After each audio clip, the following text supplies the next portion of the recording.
A carta de Paulo aos Efésios te convida a vestir a armadura de Deus. Vem comigo a mais uma jornada em Caminhos da Fé, Narrativas Sagradas, e seja abençoado. Roma, ano 60 depois de Cristo. Paulo está em prisão domiciliar, acorrentado a guardas pretorianos. O jovem Eliel, um recém-convertido de Éfeso, viaja até Roma para levar suprimentos a Paulo. No entanto, Eliel carrega um peso maior que a bagagem. Ele está atormentado por dúvidas, medos noturnos e a pressão da perseguição romana. Ele acredita que não tem força para resistir ao dia mau. Ao chegar à casa onde Paulo está detido, Eliel encontra o apóstolo acorrentado a um imponente e intimidador soldado romano. É nesse contraste, entre o poderio militar de Roma e a fragilidade física de Paulo, que o apóstolo recebe a revelação sobre a verdadeira guerra e a verdadeira armadura. A sombra de Roma. O céu sobre Roma não era azul. Era da cor de chumbo, polido, pesado e opressivo, como se os próprios deuses do império estivessem pressionando a cidade contra a terra. Eliel ajustou a alça da sacola de couro em seu ombro, sentindo o peso dos pergaminhos e das poucas provisões que trouxera de Éfeso. Mas o peso físico não se comparava ao nó que apertava seu estômago. As ruas eram um labirinto de ruídos e cheiros. O aroma de especiarias caras lutava contra o fedor de esgoto a céu aberto. Carroças rangiam, comerciantes gritavam em latim vulgar e, acima de tudo, ouvia-se o som rítmico e aterrorizante, o metal batendo contra a pedra. Clang, clang, clang. Uma patrulha da guarda pretoriana marchava pela Via Ápia. Eliel encostou-se em uma parede de tijolos frios, baixando a cabeça. Seu coração disparou. Eles sabem, pensou ele. Eles conseguem ver nos meus olhos que sirvo ao carpinteiro e não a César? Desde que deixara Éfeso, uma escuridão silenciosa o perseguia. Não eram apenas soldados, eram pesadelos. Sussurros de que sua fé era inútil, de que Paulo era apenas um louco e de que o império era eterno. Paulo falava de liberdade, mas estava acorrentado. Onde estava a vitória? Ei, você! Gritou uma voz rouca. Eliel estremeceu, virando-se devagar. Um mercador de tecidos o encarava, aborrecido. Vai comprar ou vai bloquear a entrada da minha loja o dia todo? Saia da frente! Murmurando desculpas, o jovem Efésio apressou o passo. Ele precisava encontrar a casa alugada, o local onde o grande apóstolo estava detido. As instruções de Tíquico eram claras. Vire à direita após o fórum, procure a casa com a figueira murcha no pátio. Enquanto caminhava, a batalha em sua mente se intensificava. Eu sou fraco, a voz interior dizia. Não tenho a coragem de Pedro ou a sabedoria de Apolo. Se eu for preso, eu negarei. Eu sei que negarei. Ele sentiu uma tontura súbita, não de fome, mas de um ataque espiritual que ele mal sabia nomear. Era como se flechas invisíveis atingissem sua mente, inflamando suas inseguranças. Ele parou para respirar, apoiando a mão em uma coluna. Foi então que ele a viu. A figueira.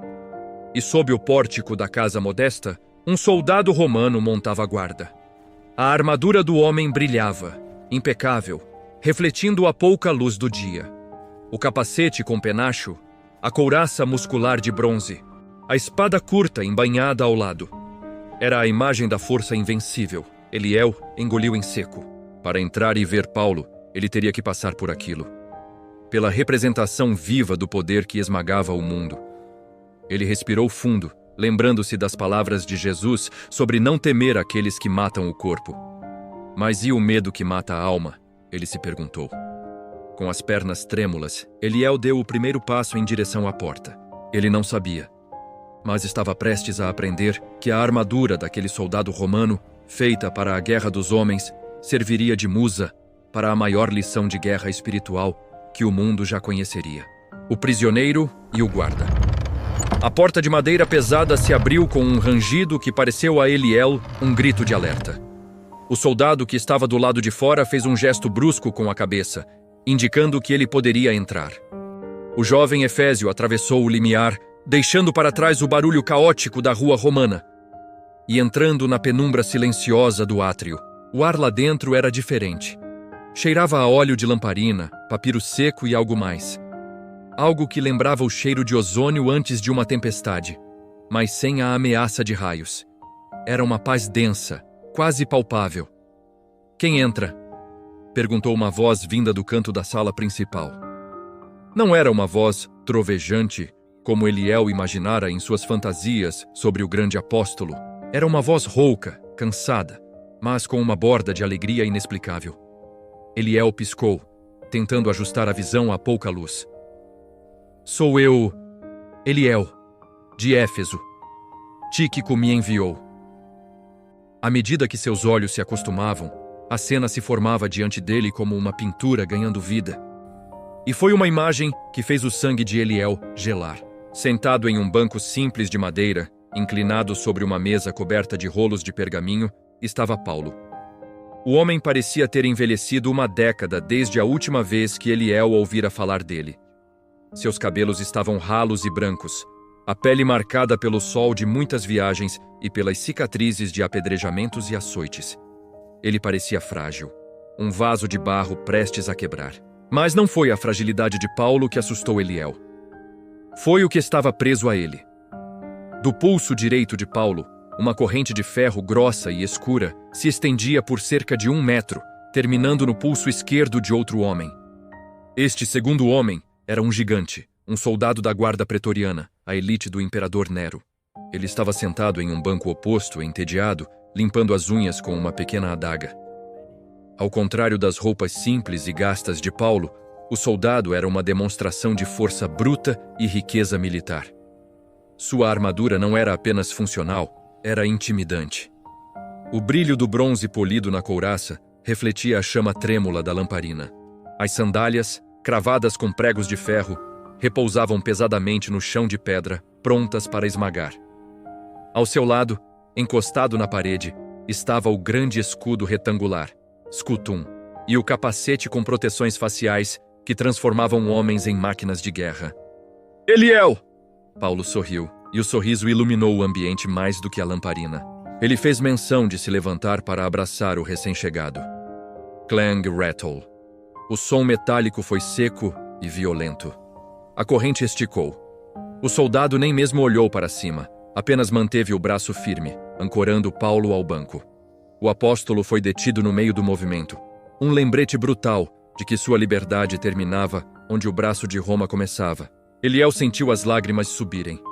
Aquilo era humilhante. O grande mensageiro de Cristo, tratado como um cão na coleira. "Mestre Paulo!" Eliel sussurrou, caindo de joelhos diante dele, dominado pela emoção e pelo cansaço da viagem. "Perdoe-me. Eu não sabia que seria assim." Paulo, ignorando a restrição da corrente, esticou a mão livre e tocou o ombro do rapaz. O toque era quente e firme. "Levante-se, filho. Não olhe para as correntes. Elas são apenas ferro. O evangelho não está algemado."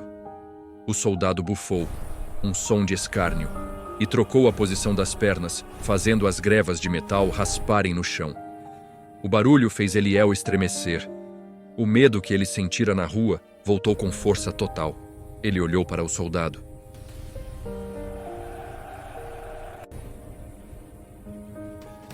"Como podemos vencer isso?" A mente de Eliel gritava. "Roma é um monstro de ferro. Nós somos apenas carne." Paulo, com sua percepção aguçada pelo espírito, não precisou que Eliel dissesse uma palavra. Ele viu o olhar do rapaz. Viu como os olhos de Eliel saltavam do rosto bondoso do apóstolo para a armadura fria do pretoriano. Paulo viu o terror, a dúvida e a sensação de impotência que emanavam do jovem efésio. O apóstolo recostou-se no banco, aliviando a tensão da corrente. Ele olhou para o próprio pulso algemado e depois para o equipamento do soldado. Um brilho diferente surgiu nos olhos de Paulo. Não era medo, era inspiração. "Você está olhando para o homem errado, Eliel", disse Paulo suavemente. Eliel levantou a cabeça, confuso. "Senhor? Você olha para este soldado e vê poder", continuou Paulo, sua voz ganhando força. "Você vê o bronze, o couro e o ferro. Você vê Roma. E seu coração treme porque você pensa que nossa luta é contra ele, contra Nero, contra as leis que nos proíbem de pregar. Paulo inclinou-se para a frente, a corrente tilintando suavemente, como um sino chamando para a adoração. Mas deixe-me dizer uma coisa antes mesmo de você abrir sua sacola de provisões. O homem acorrentado a mim não é meu inimigo. Ele é apenas um cativo de um sistema maior, cego em sua própria armadura. O soldado finalmente olhou para Paulo, franzindo a testa, sem entender a língua grega fluida que falavam, mas percebendo que era o assunto. Paulo fixou os olhos em Eliel, e por um momento, o velho prisioneiro pareceu maior que o gigante romano. Você trouxe medos em sua bagagem, Eliel. Eu posso senti-los. Mas você está se armando para a guerra errada. Sente-se. Precisamos conversar sobre a verdadeira natureza do campo de batalha. A verdadeira batalha. Eliel sentou-se em uma esteira de palha gasta, a poucos metros dos dois homens ligados pela corrente. Ele abriu sua sacola, mas suas mãos tremiam tanto que ele mal conseguia desatar o nó das provisões. Pão seco, algumas azeitonas, um pouco de queijo curado. Coisas simples que pareciam irrelevantes diante da grandiosidade sombria de Roma. Eu não consigo dormir, Paulo, confessou Eliel, a voz embargada, desistindo de preparar a comida. Desde que saí da Ásia, cada sombra parece um espião. Cada grito na rua soa como uma ordem de prisão. Eu olho para... Ele baixou a voz, lançando um olhar furtivo ao guarda pretoriano. Para homens como ele, e sinto que somos gafanhotos prestes a ser esmagados. Como o senhor pode estar tão calmo? O império quer nosso sangue.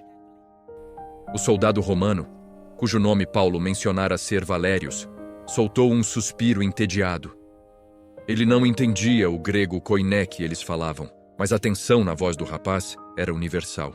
O soldado ajustou o cingulum, o cinto militar pesado, repleto de tiras de couro e taxas de metal, fazendo um barulho de couro esticando que fez Eliel pular.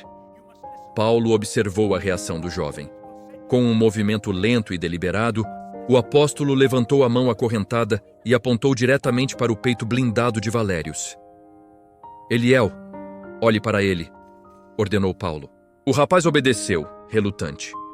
O guarda franziu a testa, encarando-os de volta com olhos frios e calculistas. O que você vê? Perguntou Paulo. Vejo a morte, sussurrou Eliel. Vejo a força de César. Vejo o homem que vai nos destruir. Não, disse Paulo, e sua voz cortou o ar com uma autoridade súbita, mais afiada que a espada curta embainhada na cintura do guarda. Você vê apenas carne e sangue. Paulo inclinou-se para a frente, seus olhos ardendo com uma intensidade febril. Escute-me bem, filho. O erro de muitos irmãos, o erro que nos faz tremer à noite, é achar que nosso inimigo tem um rosto humano. Você acha que Nero é o problema? Acha que este soldado, que cumpre ordens para alimentar sua família, é o seu adversário? O apóstolo balançou a cabeça negativamente. Se matássemos todos os soldados de Roma amanhã, a guerra não acabaria. Porque o ódio que brilha nos olhos da multidão no Coliseu não nasce neles. Ele é soprado neles.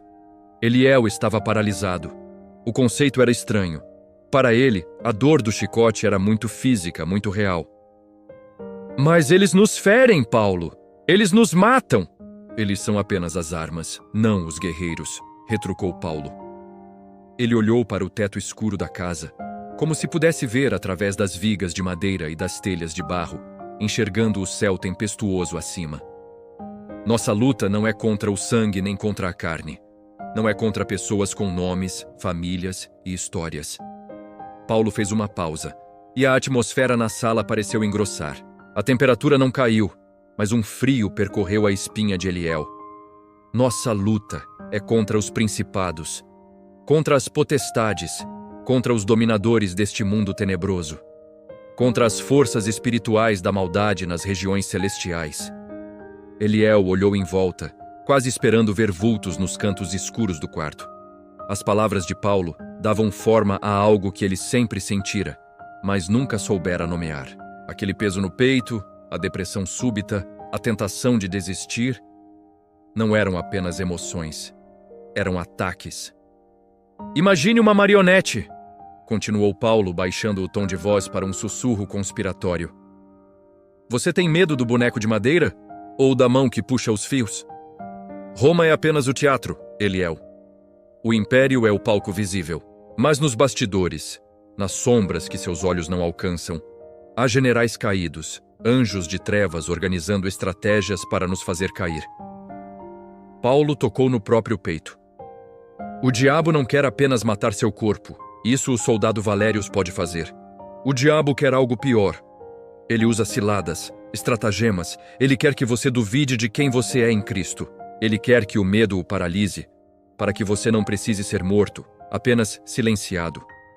O apóstolo recostou-se novamente, o metal da corrente roçando na madeira da mesa. Por isso eu lhe digo, no demais, irmãos meus, fortalecei-vos no Senhor e na força do seu poder. Paulo sorriu tristemente para seus próprios braços magros.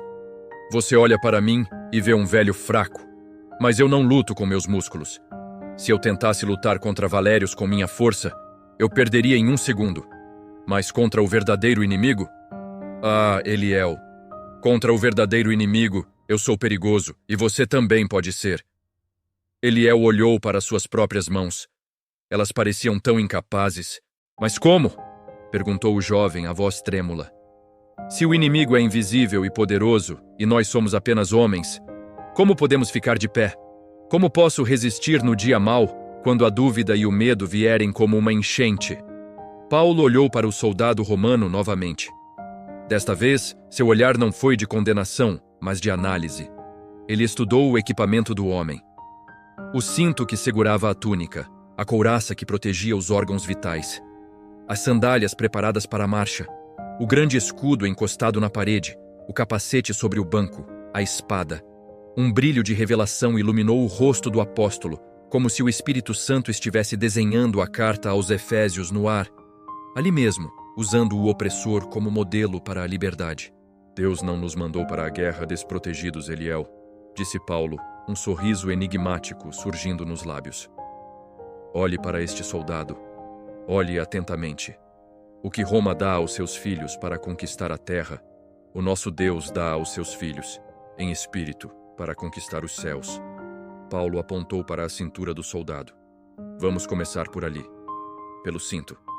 Você sabe para que ele serve realmente? O cinto da verdade. O soldado Valérius, incomodado com a atenção fixa dos 2 judeus sobre sua cintura, levantou-se abruptamente. Ele esticou as costas e o som do couro rangendo preencheu o pequeno quarto. Com um movimento automático, praticado 1000 vezes no campo de treinamento, ele levou as mãos ao cingulum, o pesado cinto militar cravejado de placas de metal e pedras semi-preciosas. Ele o apertou um ponto, garantindo que a túnica vermelha por baixo ficasse justa ao corpo, sem sobras de tecido balançando. Paulo observou o movimento com um brilho de aprovação pedagógica. Você viu isso, Eliel? Perguntou Paulo, apontando com o queixo. Eliel assentiu, ainda intimidado pelo tamanho do guarda em pé. Ele apenas apertou o cinto, mestre. Ele se preparou, corrigiu Paulo. Antes de pegar a espada, antes de levantar o escudo, a primeira coisa que um soldado faz ao ouvir o clarim de batalha é cingir-se. Você sabe por quê? Eliel olhou para sua própria túnica simples, um tecido solto que ia até os joelhos. Para segurar a espada? Também, mas pense, rapaz, tente correr ou lutar corpo a corpo com essa sua túnica solta. O que aconteceria? Eliel imaginou a cena. O tecido esvoaçando, prendendo-se em arbustos, enrolando-se entre as pernas enquanto ele tentava recuar ou avançar. Eu tropeçaria. O tecido me atrapalharia. Eu cairia antes mesmo de ser atingido. Exatamente. Paulo bateu a mão na mesa. O cinto recolhe o que está solto. Ele prende o excesso. Ele dá ao soldado liberdade de movimento e estabilidade. Sem o cinto, o guerreiro é desajeitado, vulnerável à sua própria vestimenta. O apóstolo virou-se totalmente para Eliel, seus olhos penetrando fundo na alma do jovem. Assim é a primeira peça da nossa armadura, o cinto da verdade. Verdade? Eliel franziu a testa. O senhor quer dizer não mentir? É muito mais do que não dizer falsidades, Eliel. É viver na realidade de Deus. Paulo gesticulou para o ar, como se agarrasse pensamentos invisíveis. O diabo é o pai da mentira. A estratégia dele é deixar sua mente solta, esvoaçante, como uma túnica desatada. Pensamentos de medo, teorias de conspiração, dúvidas sobre o amor de Deus. Tudo isso fica batendo em suas pernas, fazendo você tropeçar. Eliel sentiu um nó na garganta. Era exatamente assim que ele se sentia, tropeçando em seus próprios pensamentos caóticos. Eu me sinto assim, Paulo, como se tudo estivesse solto dentro de mim. Uma hora confio, na outra hora acho que vou morrer. Não tenho firmeza. Paulo assentiu com compaixão. É porque você não apertou o cinto. Cingir-se com a verdade significa amarrar tudo o que você é àquilo que Deus diz. O apóstolo apontou novamente para o soldado, que agora voltara a se sentar, mas mantinha a postura ereta graças ao suporte do cinto largo de couro. Olhe como o cinto dá suporte ao centro do corpo dele, observou Paulo. Na batalha espiritual, a verdade é o que segura sua identidade. Quando o inimigo sussurra, você é um fracassado, Deus te abandonou em Roma, o que você faz? Se estiver solto, você cai e chora, mas se estiver cingido, a verdade segura tudo no lugar. A verdade diz, não, eu sou filho, sou amado, e Deus está comigo mesmo no vale da sombra da morte. Eliel olhou para o cinto robusto de Valérios. Tiras de couro pendiam na frente, com terminais de metal que faziam um leve tinido quando ele se movia. Parecia algo que dava, acima de tudo, dignidade e prontidão. A hipocrisia é uma túnica solta, Eliel, alertou Paulo, a voz ficando grave. Se você prega uma coisa e vive outra, você não tem o cinto. Na hora que a batalha esquentar, sua vida dupla vai se enrolar nas suas pernas e você cairá de cara no chão. O diabo não precisa empurrar um homem que tropeça em suas próprias mentiras. Eliel baixou a cabeça, examinando seu coração. Havia áreas onde ele fingia ser mais corajoso do que era? Havia pequenas mentiras que ele contava para si mesmo para sobreviver? Eu quero essa firmeza, Paulo, sussurrou ele. Estou cansado de tropeçar. Então, a primeira ordem de comando é esta. Estai, pois, firmes. Paulo imitou o gesto do soldado, levando as mãos à cintura imaginária. Não comece orando contra o diabo se você ainda não se amarrou à verdade. Seja honesto com Deus sobre seu medo.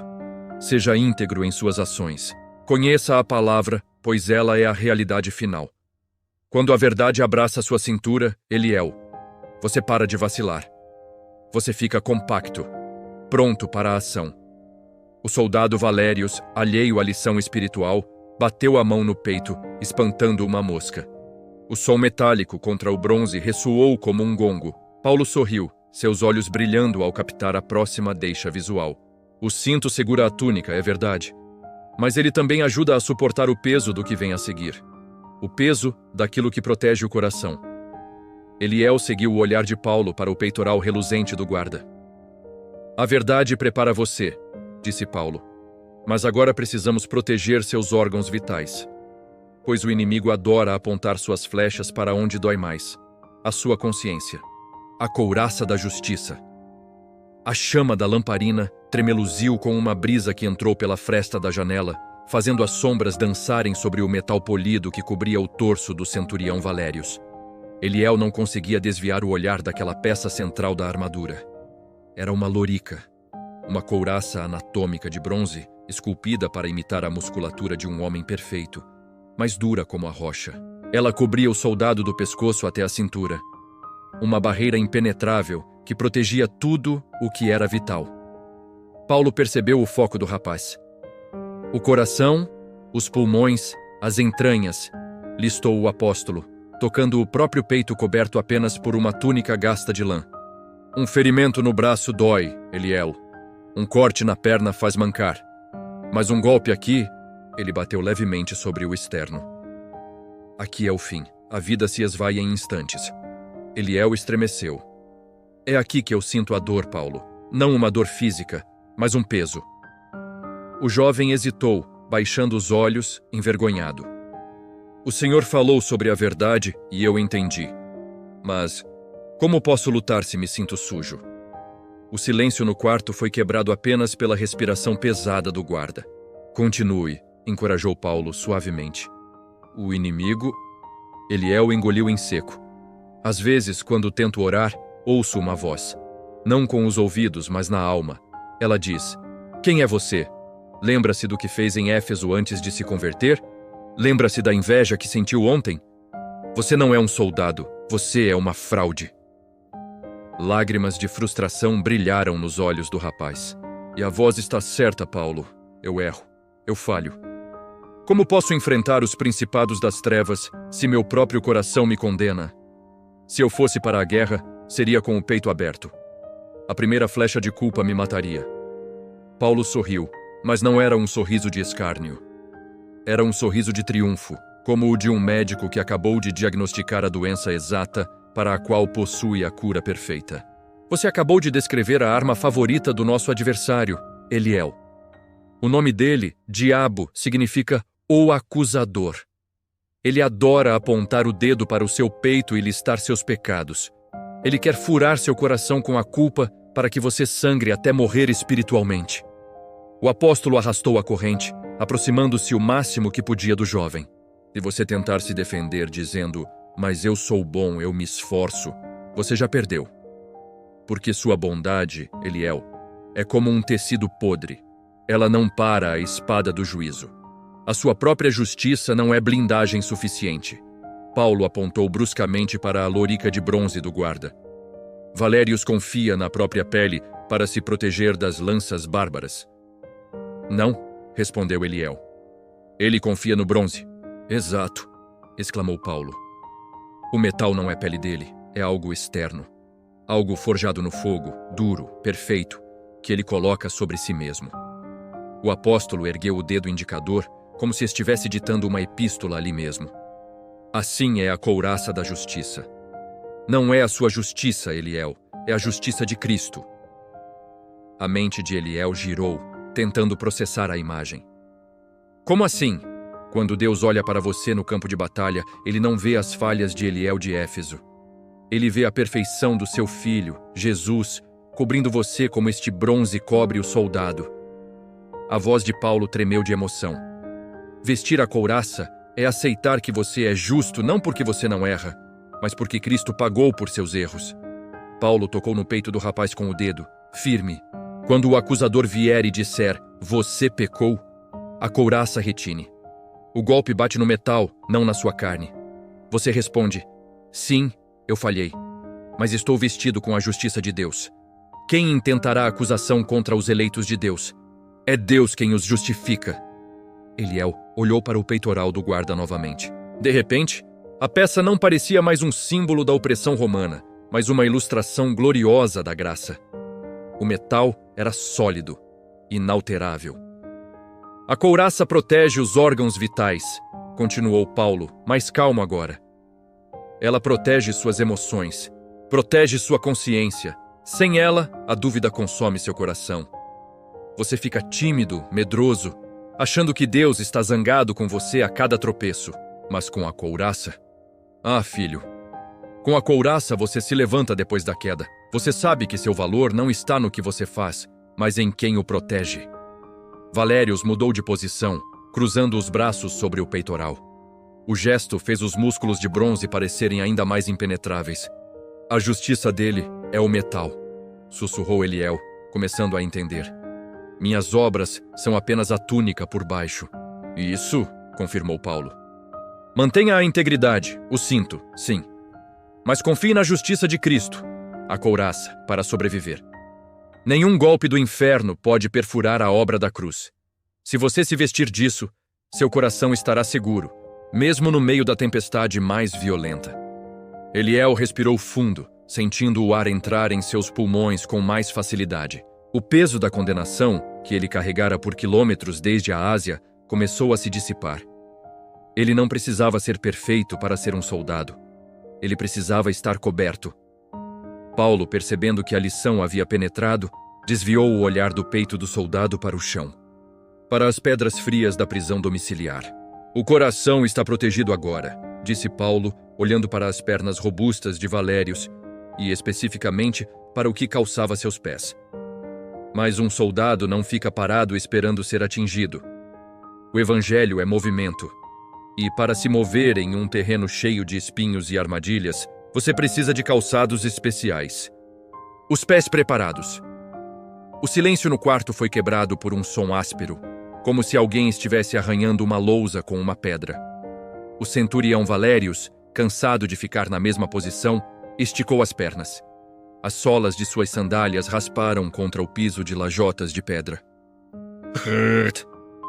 Eliel olhou para baixo. Liel. Ele esperava ver sandálias comuns, como as que ele mesmo usava. Tiras finas de couro, solas lisas gastas pela viagem. Mas o que viu nos pés do gigante romano eram verdadeiras máquinas de engenharia. As caligais subiam pelos tornozelos, amarradas firmemente com tiras de couro grosso que garantiam que o calçado nunca saísse do pé. Não importasse a violência do combate, mas o que chamou a atenção de Eliel não foi o couro, e sim o que havia embaixo dele. "Você ouviu isso?" perguntou Paulo, apontando para a sola da sandália do guarda, que agora repousava de lado, revelando a parte inferior. Eliel estreitou os olhos. "São pregos? Taxas de ferro", corrigiu Paulo. "Dezenas delas cravadas na sola. É isso que faz o exército de Roma marchar sobre o mundo sem escorregar." O apóstolo inclinou-se para a frente, a voz baixando para um tom de urgência. "No calor da batalha, Eliel, o chão fica traiçoeiro. Há lama, há sangue, há pedras soltas. Um soldado com a sola lisa, como a sua, escorregaria no primeiro empurrão. E um soldado no chão é um soldado morto." Eliel recolheu os próprios pés sob o banco, sentindo-se vulnerável novamente. "Eu sinto que estou escorregando o tempo todo, Paulo. As notícias de perseguição, o medo do futuro. Parece que não tenho onde firmar o pé. O mundo treme." "O mundo sempre tremeu", disse Paulo com serenidade. "E é por isso que você precisa calçar os pés com a preparação do Evangelho da Paz." "Evangelho da Paz?" Eliel franziu a testa, confuso. "Mas estamos falando de guerra. O senhor acabou de falar sobre armadura, sangue e inimigos. Por que paz nos pés?" Paulo sorriu, um sorriso de quem conhece o paradoxo da cruz. "Porque a paz de que falo não é a ausência de guerra ao seu redor, Eliel. É a ausência de guerra dentro de você." O apóstolo apontou para as taxas de ferro na sandália de Valérius. "Essas travas dão tração, elas mordem o chão. Quando o inimigo empurra o escudo contra Valérius, ele não recua. As taxas o seguram no lugar. O Evangelho da Paz faz isso com sua alma." Paulo olhou nos olhos do jovem discípulo. "Você sabe que está em paz com Deus? Sabe que, não importa o que Nero faça, não importa se você viver ou morrer, você pertence ao Pai?" "Sim, eu creio nisso", respondeu Eliel hesitante. "Então você tem tração", exclamou Paulo. "O medo faz o chão parecer sabão. O medo diz: e se eu perder tudo? E se doer? E se eu for humilhado? E você escorrega. Mas o Evangelho da Paz crava seus pés na rocha. Ele diz: Deus é por mim, estou reconciliado, nada pode me separar do amor de Cristo." O velho prisioneiro bateu o pé descalço no chão frio. "Quando você tem essa paz, Eliel, você pode marchar através do inferno e não escorregar. Você pode entrar em Roma, na boca do leão, e permanecer de pé. Não porque você é forte, mas porque sua posição em Cristo é inabalável." Eliel olhou para as sandálias pesadas do centurião com novos olhos. Ele sempre pensara na paz como um descanso suave, deitado em um campo verde. Mas Paulo estava descrevendo uma paz agressiva, uma paz que servia de base para o combate. "E há mais", continuou Paulo. "Essas sandálias não servem apenas para ficar parado. Elas são feitas para marchar. Roma construiu estradas para que esses soldados pudessem ir a qualquer lugar. Nós temos uma missão maior." O rosto de Paulo se iluminou com o zelo missionário que o levara a cruzar mares e continentes. "Devemos estar prontos, calçados com a prontidão. Onde quer que o Espírito nos mande, nós vamos. Se o caminho é de espinhos, as solas nos protegem. Se o caminho é íngreme, as travas nos seguram. Levamos as boas novas. Levamos a paz a um mundo em guerra." Eliel imaginou-se caminhando, não com suas sandálias gastas de medo, mas com botas espirituais que lhe davam firmeza. A imagem lhe deu uma sensação súbita de estabilidade. "Eu quero essa firmeza, Paulo. Quero parar de deslizar no meu próprio pânico." "Começa com a reconciliação", disse Paulo. Lembre-se todos os dias, a guerra entre você e Deus acabou. A cruz selou a paz. Agora, firme seus pés nessa verdade e encare o inimigo. Quando ele tentar empurrá-lo com ameaças, suas taxas cravarão no chão e você dirá: daqui eu não saio. O soldado Valérius bocejou, esticando os braços, e ao fazer isso, esbarrou no grande objeto retangular encostado na parede ao seu lado. O objeto oscilou, mas não caiu. Era uma porta de madeira e couro, reforçada com ferro. Os olhos de Paulo brilharam instantaneamente ao ver o objeto. Ele sabia que Eliel já estava cingido, protegido no peito e calçado. Mas agora, o apóstolo precisava ensinar ao rapaz como apagar o fogo que vinha pelo ar. Você está firme agora, Eliel, disse Paulo, acenando para o grande escudo. Mas firmeza não basta quando o inimigo decide chover fogo sobre sua cabeça. O escudo da fé. Valérius esticou o braço e puxou o grande objeto que repousava contra a parede de pedra. Era o escutum, o famoso escudo da infantaria romana. Diferente dos escudos redondos e pequenos que Eliel vira os gregos ou os guardas locais usarem, aquele era imenso. Retangular, curvo como uma telha, com uma saliência de metal no centro, o umbo, que parecia um punho de ferro pronto para socar. O soldado pegou um pano e começou a polir a borda de bronze do escudo. Mas o corpo do escudo não era metal, era madeira, coberta por várias camadas de couro grosso e linho. É quase uma porta, observou Eliel, impressionado com o tamanho. Ele cobriria o soldado do queixo aos tornozelos se ele se agachasse. A palavra grega para isso é tireus, que vem de porta, explicou Paulo. Ele não serve apenas para parar golpes de espada. Ele foi desenhado para enfrentar a artilharia. Paulo olhou fixamente para Eliel. Diga-me, filho, alguma vez, no meio do seu dia ou no silêncio da noite, um pensamento terrível atingiu sua mente do nada? Não uma dúvida comum, mas algo quente, violento? Um pensamento de blasfêmia ou uma imagem súbita de desespero total? Eliel sentiu um arrepio. Ele nunca havia falado sobre isso com ninguém, por vergonha. Sim, ele sussurrou, evitando o olhar do apóstolo. Às vezes estou orando, e de repente uma imagem horrível aparece. Ou uma voz grita na minha mente: Deus não existe, tudo isso é mentira, você vai morrer sozinho. É como se minha mente estivesse pegando fogo. E você acha que esses pensamentos são seus? Perguntou Paulo. Eu sinto que são, e me sinto culpado por tê-los. Não.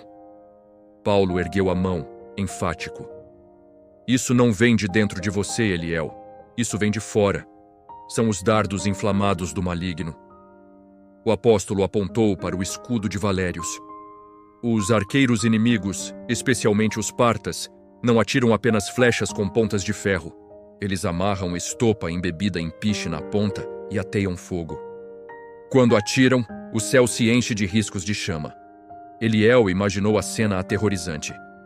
O objetivo não é apenas perfurar, continuou Paulo. É queimar, é causar pânico. Se a flecha acerta a roupa do soldado, ele entra em desespero tentando apagar o fogo e larga a formação.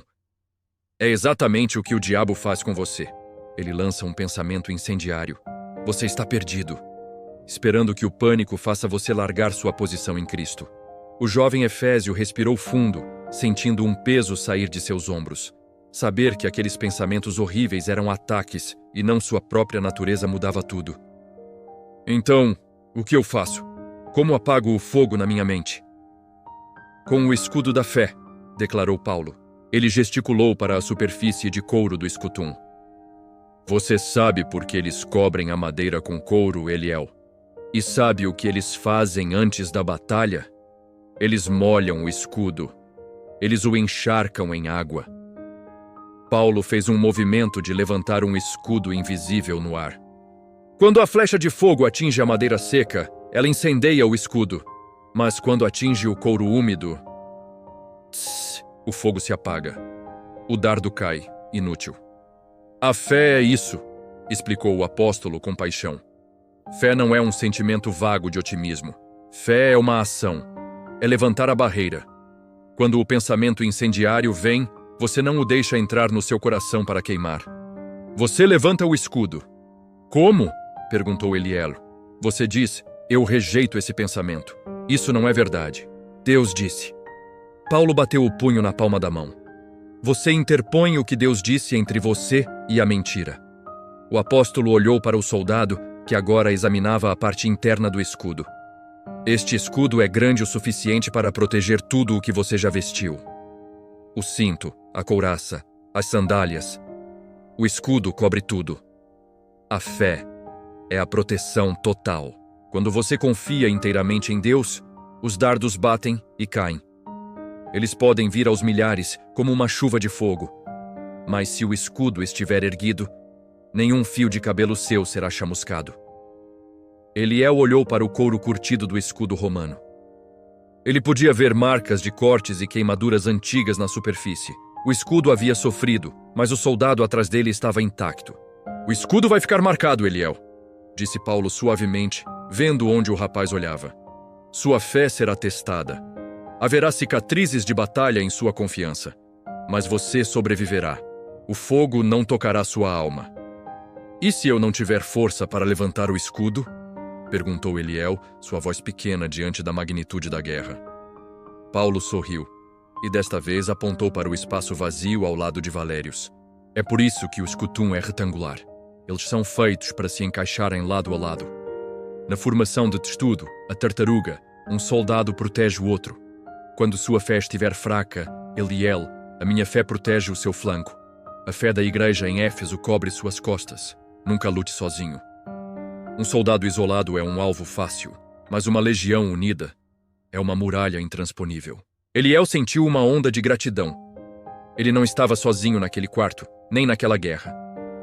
Vou levantar o escudo, prometeu ele.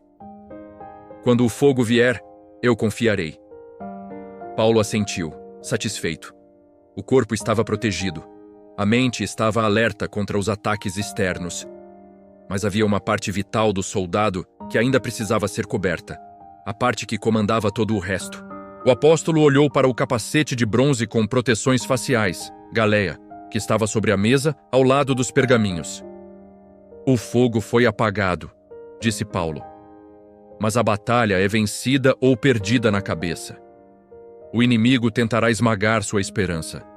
Precisamos proteger sua mente com o metal mais forte de todos. O elmo da salvação. O sol começava a se pôr sobre Roma, lançando raios alaranjados através da pequena janela alta. A luz incidiu diretamente sobre o objeto que estava sobre a mesa, fazendo-o brilhar com uma intensidade quase sobrenatural. Era o Gália, o elmo do legionário. Valérios, preparando-se para a troca de turno que ocorreria em breve, estendeu a mão e pegou o elmo. Era uma peça de engenharia brutal e bela. Feito de ferro com reforços de bronze, possuía grandes protetores para as bochechas, buculae, que se fechavam na frente, deixando apenas os olhos, o nariz e a boca expostos. Na parte de trás, uma aba larga protegia o pescoço contra golpes vindos de cima ou de trás. O soldado ergueu o elmo e, com um movimento fluido, encaixou-o na cabeça. Clac! De repente, Valérios não parecia mais um homem entediado montando guarda. Ele parecia uma estátua de guerra, impessoal e terrível. Seus olhos humanos agora olhavam através de fendas de ferro. Eliel sentiu um nó na garganta. Ele parece invencível assim, murmurou o jovem. Como se nada pudesse tocar sua mente. Paulo observava o soldado com gravidade. Um golpe na cabeça é o fim, Eliel. Você pode sobreviver a um corte no braço, pode mancar com um ferimento na perna. Mas se a cabeça for esmagada, o corpo morre instantaneamente. O inimigo sabe disso. O apóstolo virou-se para o discípulo e sua expressão suavizou-se, embora seus olhos permanecessem sérios. O diabo tem um último ataque, o mais terrível de todos. Ele não ataca apenas seus sentimentos ou seus passos. Ele ataca sua esperança. Eliel baixou os olhos para as próprias mãos. É o medo da morte, não é, Paulo? A pergunta pairou no ar, pesada. Sim, respondeu Paulo. Estamos em Roma. A qualquer momento a porta pode se abrir não para trazer comida, mas para trazer uma sentença. Leões. A espada. A cruz. Quando esse pensamento vem, Eliel, o que acontece com sua mente? Ela trava, confessou Eliel. Eu esqueço tudo o que aprendi, esqueço a missão, só consigo pensar no fim. Fico tonto, desesperado. É como se eu perdesse a cabeça. Exatamente, disse Paulo. Sem a proteção na cabeça, o soldado entra em colapso. É por isso que Deus nos dá o elmo da salvação. Paulo fez um gesto como se estivesse colocando um elmo invisível na cabeça de Eliel. Observe que eu não disse elmo da fé ou elmo da justiça. Eu disse salvação, porque no final das contas, o que protege sua mente da loucura do medo é saber para onde você vai quando o golpe cair. O velho apóstolo olhou para as correntes em seus pulsos. Nero pode mandar cortar minha cabeça. O soldado Valérius pode usar sua espada contra meu pescoço. Mas eles não podem tocar na minha salvação. O elmo protege a vida verdadeira. Se eu morrer, eu vivo. Se eu viver, é para Cristo. De qualquer jeito, eu venço. Um brilho de desafio surgiu nos olhos de Paulo. O elmo é a certeza, Eliel. Não é um talvez Deus me salve. É saber que seu nome está escrito no livro da vida. Quando o diabo sussurra, você vai morrer e tudo acabará, sua fé é inútil, o elmo responde. A esperança da salvação protege seus pensamentos como o ferro protege o crânio de Valérius. Eliel olhou para o soldado romano. O homem estava protegido contra espadas físicas, mas seus olhos revelavam um vazio. Valério servia a um imperador louco, adorava deuses de pedra e não tinha promessa alguma sobre o que viria depois da morte. O elmo dele é forte, observou Eliel. Mas por dentro, a mente dele está desprotegida contra a eternidade. Você entendeu, sorriu Paulo. Ele tem o bronze, mas nós temos a esperança. A salvação é o que mantém sua cabeça erguida quando o mundo está caindo aos pedaços. Ela protege sua mente do desespero. Ela nos permite olhar para a morte e dizer: onde está, ó morte, a tua vitória? Paulo inclinou-se para a frente, tocando a testa de Eliel com o dedo indicador. Recebei o elmo da salvação. Note que é um presente. O soldado recebe seu equipamento do exército. Você recebe sua salvação de Deus. Ponha-o.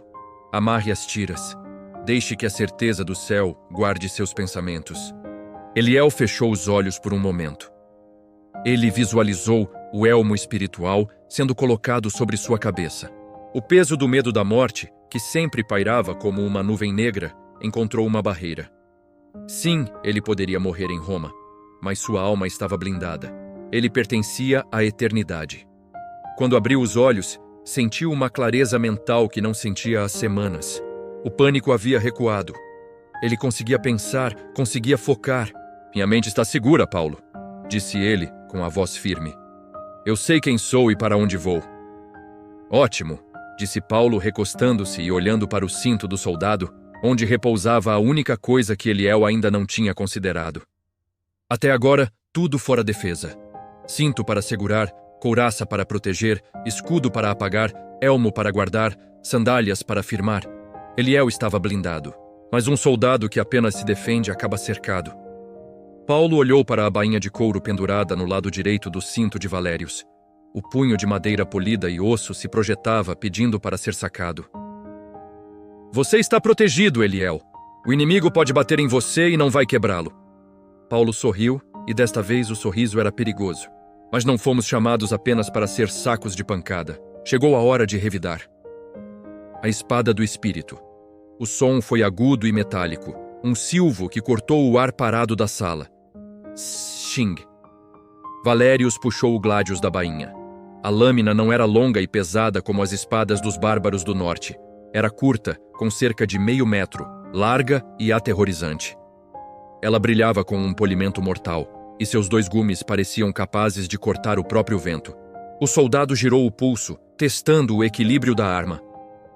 A luz da lamparina refletiu no aço, lançando um brilho rápido nos olhos de Eliel. O rapaz recuou instintivamente. Aquilo era um instrumento de morte eficiente, desenhado para o combate corpo a corpo, para estocadas rápidas e letais. Você recua, Eliel, observou Paulo, sem tirar os olhos da lâmina. É natural. A carne teme o ferro. Paulo levantou a mão livre e fez um gesto cortante no ar. Até agora, nós vestimos você para resistir.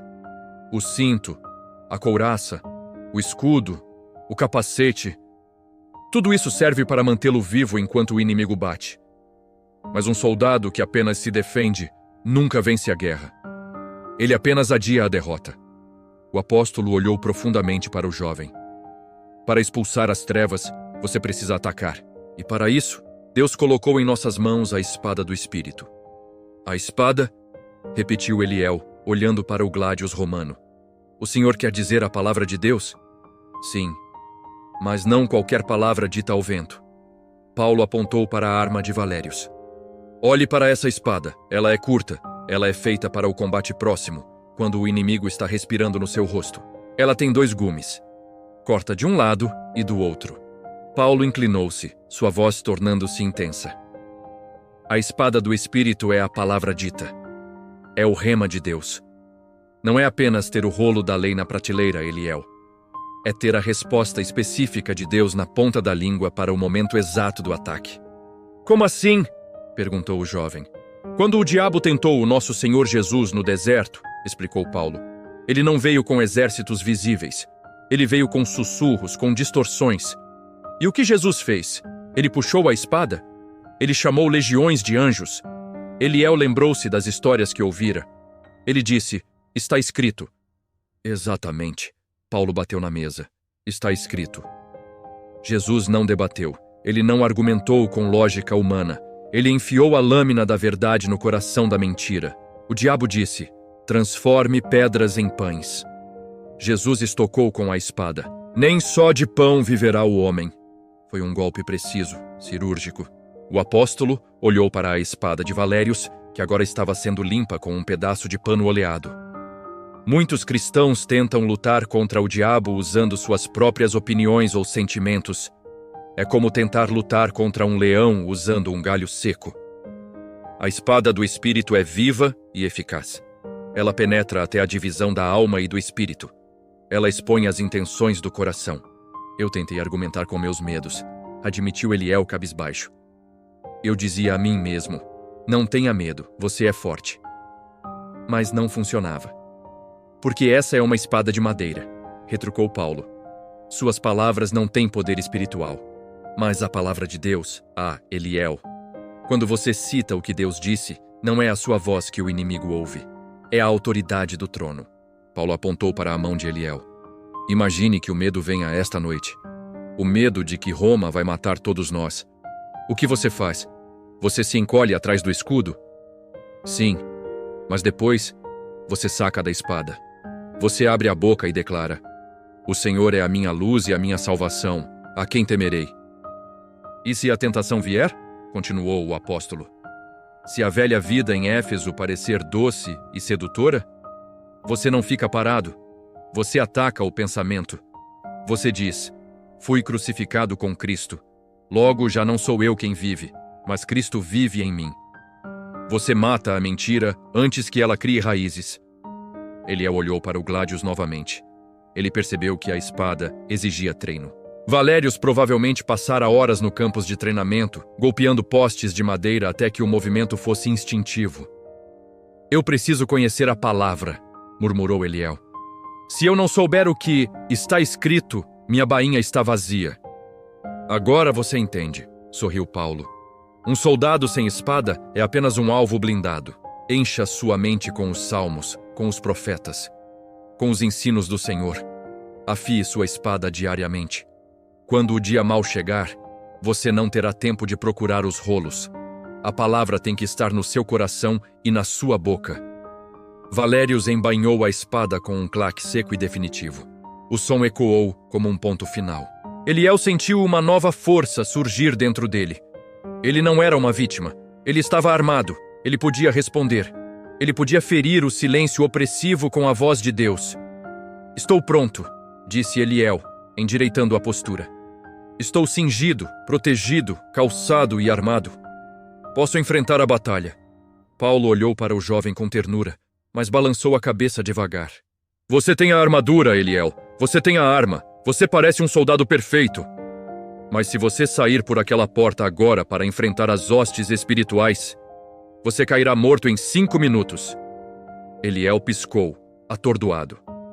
Mas o Senhor disse: o que falta? Eu tenho tudo. Você tem o equipamento, disse Paulo, sua voz baixando para um sussurro solene. Mas falta a energia para usá-lo. Falta o fôlego que mantém o soldado vivo no caos. Falta a comunicação com o general. O apóstolo olhou para Tíquico, que terminava de enrolar o pergaminho da carta aos Efésios no canto da sala, e depois voltou-se para Eliel.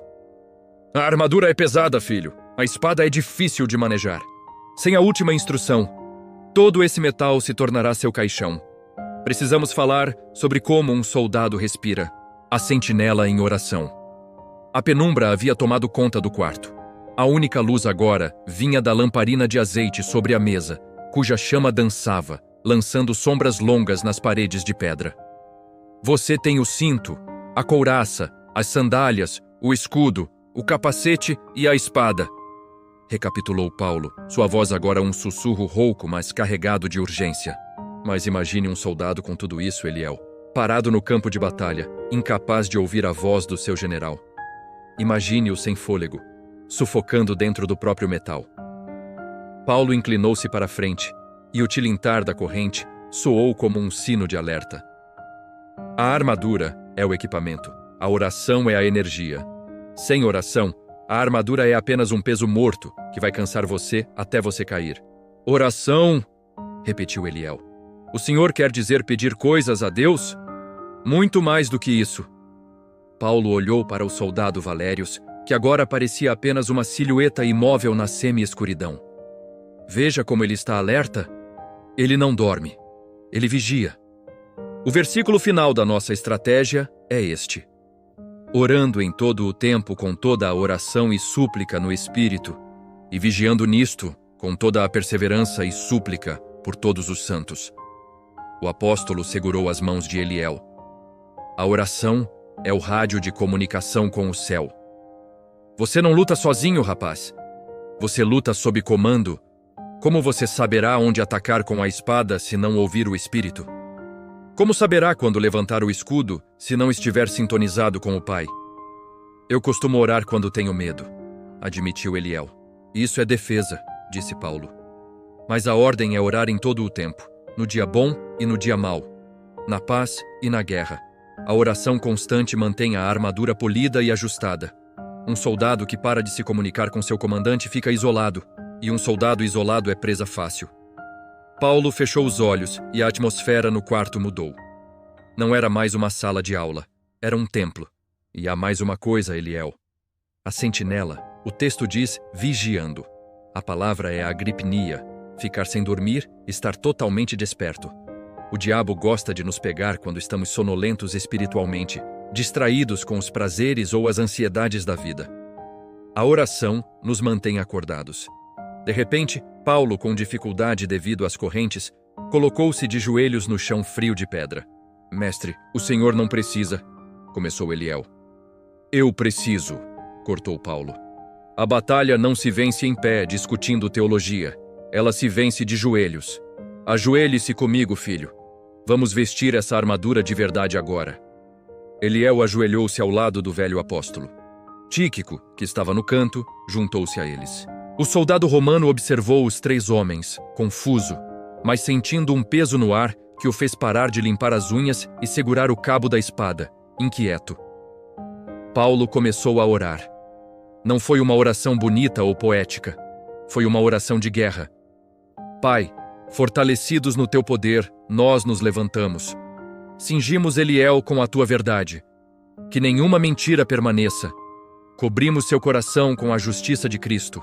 À medida que Paulo orava peça por peça, Eliel sentia algo extraordinário acontecer. O medo, que o acompanhara desde a Ásia como uma sombra fria, começou a evaporar. Não era uma sensação de euforia, mas de autoridade. Ele sentiu seus pés firmes, sentiu sua mente blindada. E por mim, a voz de Paulo quebrou, tornando-se humilde. Orem por mim, para que me seja dada, no abrir da minha boca, a palavra com confiança, para fazer notório o mistério do Evangelho. Eliel abriu os olhos e olhou para Paulo. O grande apóstolo, o herói da fé, estava pedindo cobertura. O senhor precisa das nossas orações, sussurrou Eliel. Eu sou um embaixador em cadeias, respondeu Paulo, levantando os pulsos algemados. A batalha é feroz para todos, Eliel. Até o general precisa que os soldados cubram suas costas. Ore por mim, para que eu não me acovarde, mas fale como convém falar. Naquele momento, Eliel entendeu. A igreja era uma falange, um exército unido onde o escudo de um protegia o outro através da intercessão. Súplica por todos os santos. Ninguém lutava sozinho. Eles ficaram ali, em silêncio, por um longo tempo. A paz que encheu o quarto era densa, sólida, real. Era a paz de quem já venceu antes mesmo de lutar. Finalmente, Tíquico levantou-se. Ele pegou o rolo de pergaminho finalizado sobre a mesa, amarrou-o com uma fita de couro e selou-o com cera. Está pronto, disse Tíquico. A carta aos Efésios, o manual de guerra para os irmãos. Paulo levantou-se com a ajuda de Eliel. O apóstolo parecia cansado fisicamente, mas seus olhos brilhavam com um fogo inextinguível. Leve a Tíquico.